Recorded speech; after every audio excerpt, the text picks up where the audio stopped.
रुकिए, अगर आप भी क्लास 10 के छात्र हैं और 2026 में आपका फाइनल बोर्ड परीक्षा होने वाला है तो यह वीडियो आप लोगों के लिए बहुत ही इंपॉर्टेंट है, क्योंकि इस वीडियो में हम लोग हिंदी का 30 इंपोर्टेंट ऑब्जेक्टिव क्वेश्चन लेकर आए हैं, जो कि इस बार 100% यहाँ से प्रश्न पूछा जाएगा।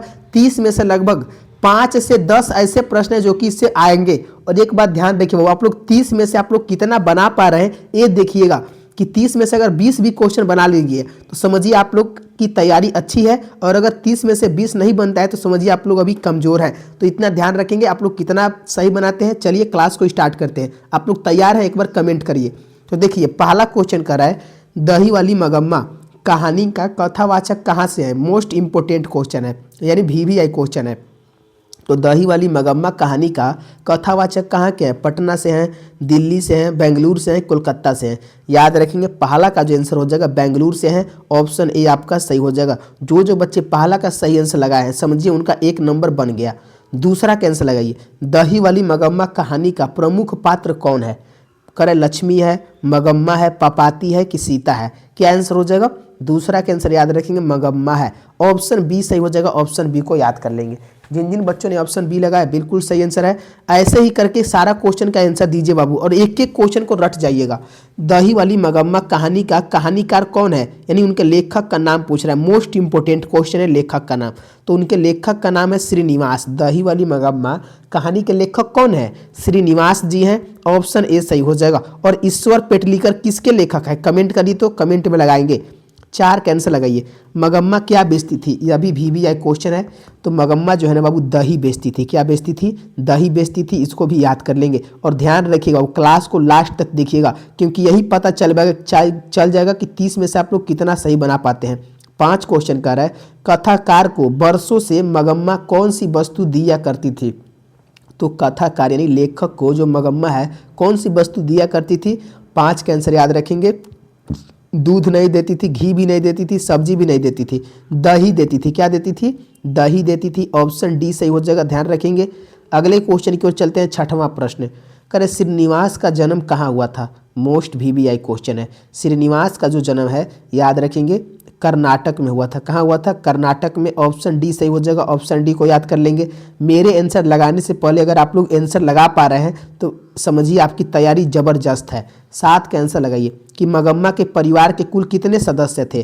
VVI क्वेश्चन है, मगम्मा के परिवार के कुल कितने सदस्य थे। तो याद रखेंगे 7 का आंसर हो जाएगा, ऑप्शन सी हो जाएगा, 4 सदस्य थे।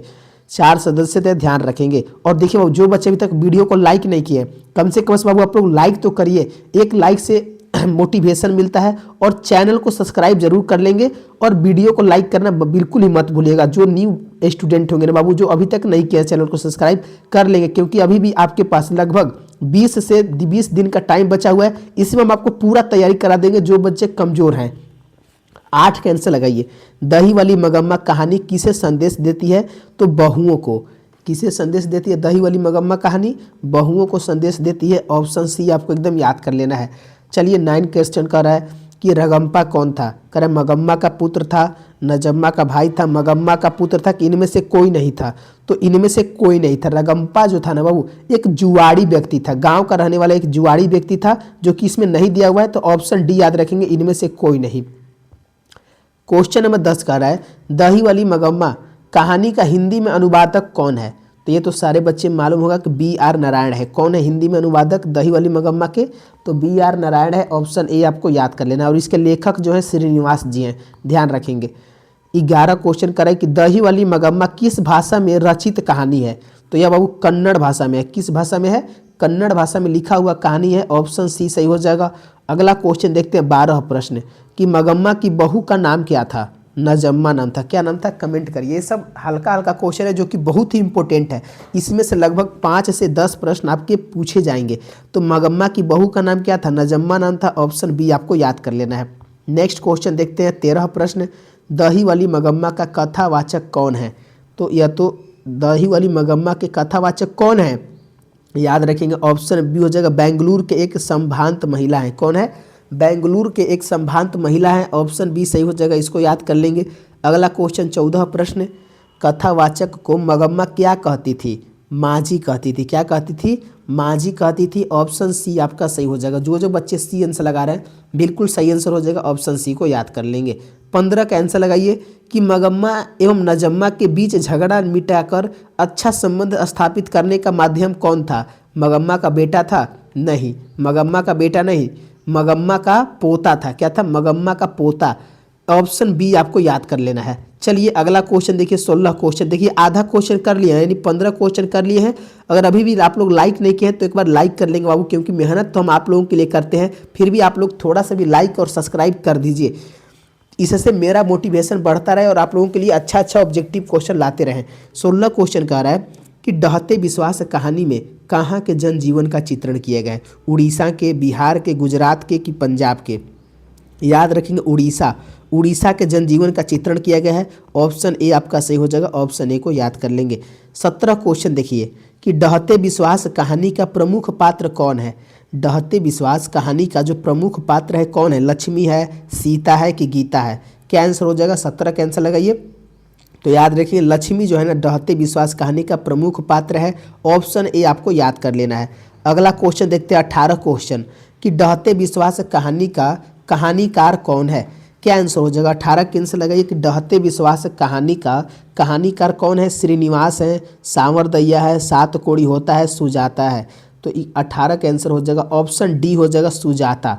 जिन जिन बच्चों का ऑप्शन डी आ रहा है बिल्कुल सही आंसर है। और क्लास को लास्ट तक देखेंगे बाबू, क्योंकि अभी भी क्वेश्चन बचा हुआ है जो कि 30 क्वेश्चन है। अभी 19 क्वेश्चन तक हम लोग आए हैं। डहते विश्वास कहानी में किस राज्य को बाढ़ एवं सूखा से प्रभावित किया गया है? तो बाढ़ एवं सूखा से उड़ीसा राज्य को, उड़ीसा राज्य को बाढ़ एवं सूखा से प्रभावित बताया गया है। ऑप्शन सी आपका सही हो जाएगा, ऑप्शन सी को याद कर लेंगे। चलिए 20 क्वेश्चन आ चुके हैं, तो 20 क्वेश्चन का आंसर दीजिए कि लक्ष्मी के पास कितनी जमीन थी? 1 बीघा, 2 बीघा, 3 बीघा, 4 बीघा? कमेंट करिए। तो 20 का आंसर क्या हो जाएगा? इसका आंसर सारे बच्चे कमेंट में देंगे, सबका आंसर आना चाहिए। तो लक्ष्मी के पास कितनी ज़मीन थी? तो मात्र 1 बीघा था। ऑप्शन ए सही हो जाएगा। देखिए 20 क्वेश्चन में आप लोग कितना सही किए कमेंट करिए तो। और अभी भी 10 क्वेश्चन बचा हुआ है जो कि इंपॉर्टेंट क्वेश्चन है। 21 क्वेश्चन कह रहा है लक्ष्मी कौन थी? तो लक्ष्मी जो थी ना बाबू क्या थी? याद रखेंगे एक दीन महिला थी, यानी एक गरीब महिला थी, दीन महिला थी यानी लाचार महिला थी। ऑप्शन बी सही हो जाएगा, ध्यान रखेंगे। अगला क्वेश्चन 22 क्वेश्चन कर रहा है कि डहते विश्वास किस भाषा में रचित कहानी है? कन्नड़ में है? नहीं, डहते विश्वास जो है ना उड़ीसा की कहानी है, तो यह उड़िया भाषा में है। कौन सी भाषा में? उड़िया भाषा में है। ऑप्शन डी आपको एकदम याद कर लेना है। एक बार कमेंट करिए कि आपको सारा क्वेश्चन समझ में आ रहा है कि नहीं बाबू। देखिए थोड़ा फास्ट भले ही पढ़ा रहे हैं लेकिन ये सारा क्वेश्चन याद कर लेंगे, इंपॉर्टेंट क्वेश्चन है। 23 क्वेश्चन कह रहा है कि डहते विश्वास कहानी में किस नदी का वर्णन किया गया है? मोस्ट VVI क्वेश्चन है। डहते विश्वास कहानी में कर गंगा नदी का, महानदी, गंडक नदी की सतलज नदी? किस नदी का चर्चा किया गया है? तो महानदी का चर्चा किया गया है। ऑप्शन बी आपका सही हो जाएगा, ऑप्शन बी को याद कर लेंगे। 24 क्वेश्चन कह रहा है कि बाढ़ के पानी को रोकने के लिए गांव के लोग किस बांध को मजबूत करने का प्रयास कर रहे थे? तो किस बांध को मजबूत करने का प्रयास कर रहे थे? तो देलई बांध को। कौन सा बांध? देलई बांध को मजबूत करने का प्रयास कर रहे थे। ऑप्शन बी सही हो जाएगा, ऑप्शन बी को याद कर लेंगे। 25 क्वेश्चन कह रहा है कि लक्ष्मी के गांव के समीप किस देवी देवता का मंदिर था? तो लक्ष्मी के गांव के समीप किस देवी देवता का मंदिर था? कर माँ मुंडेश्वरी देवी एवं भगवान शिव का, कि माँ कल्याणी का, कि माँ लक्ष्मी भगवान का, कि इनमें से कोई नहीं? 25 के आंसर याद रखेंगे, माँ मुंडेश्वरी देवी एवं भगवान शिव का। ऑप्शन ए आपका सही हो जाएगा। बाबू मुंडेश्वरी नहीं होगा, चंडेश्वरी होगा, यहाँ पर ध्यान रखेंगे। 26 का आंसर लगाइए। कह रहा है कि डहते विश्वास कहानी में किस नदी का भयावह दृश्य प्रस्तुत किया गया है? तो किस नदी का भयावह दृश्य प्रस्तुत किया गया है? तो ऑप्शन बी याद रखेंगे, महानदी का। यहाँ पर महानदी हो जाएगा, ऑप्शन बी सही हो जाएगा, ऑप्शन बी को याद कर लेंगे। चलिए अगला क्वेश्चन देखते हैं। नेक्स्ट क्वेश्चन 27 क्वेश्चन कि डहते विश्वास कहानी किस राज्य की प्राकृतिक आपदा पर आधारित है? तो यह उड़ीसा राज्य के आपदा पर आधारित है। ऑप्शन सी आपको याद कर लेना है। अगला क्वेश्चन देखिए, ज़्यादा क्वेश्चन नहीं, मात्र 2 क्वेश्चन और है। कौन स्वयं दल के साथ बांध का मरम्मत में लगा था? तो कौन जो था स्वयं दल के साथ बांध के मरम्मत में लगा था? लक्ष्मण था, गुणनिधि था, अच्युत था, कि इनमें से कोई नहीं था? याद रखेंगे 28 का आंसर हो जाएगा गुणनिधि था। ऑप्शन बी आपका सही हो जाएगा, जो कि पढ़ा लिखा लड़का था गांव का, ध्यान रखेंगे। 29 क्वेश्चन कर रहा है गुणनिधि कहाँ से लौटा था? कलकत्ता से। 29 का आंसर क्या हो जाएगा? नहीं, गुणनिधि जो था ना बाबू कटक से लौटा था। कहाँ से? कटक से। ऑप्शन डी सही हो जाएगा। अगला क्वेश्चन है, लास्ट क्वेश्चन है, 30 का आंसर दीजिए कि ढहते विश्वास कहानी में किस नदी का वर्णन किया गया है? मोस्ट इंपोर्टेंट क्वेश्चन है, इसका आंसर सभी बच्चे लास्ट है कमेंट में देंगे।